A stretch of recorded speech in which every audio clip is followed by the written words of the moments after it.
Let's dive into the world of present perfect negative interrogative sentences. These sentences can seem a bit tricky at first, but once you grasp the structure and rules, they become much easier to handle. First, let's break down the structure. The present perfect tense is formed using the auxiliary verb have or has followed by the past participle of the main verb.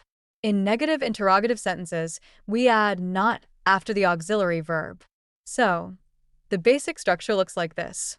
Have slash is plus subject plus not plus past participle plus.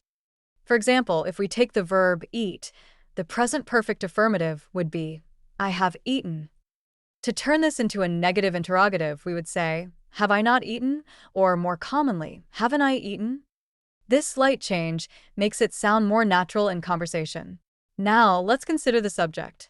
If the subject is third-person singular, like he or she, we use has. For instance, has she not finished her homework? Or the more casual, hasn't she finished her homework? It's important to note that the negative form can sometimes change the tone of the question. When you ask, haven't you seen that movie? It implies that you expect the person to have seen it. It's almost like you're nudging them to recall something they might have overlooked. Now, let's explore some more examples. If we take the verb travel, the affirmative would be, they have traveled. The negative interrogative form would be, have they not traveled? Or haven't they traveled? This can be used in a context where you're surprised they haven't gone anywhere, perhaps during a conversation about vacations. Another example could be with a verb finish.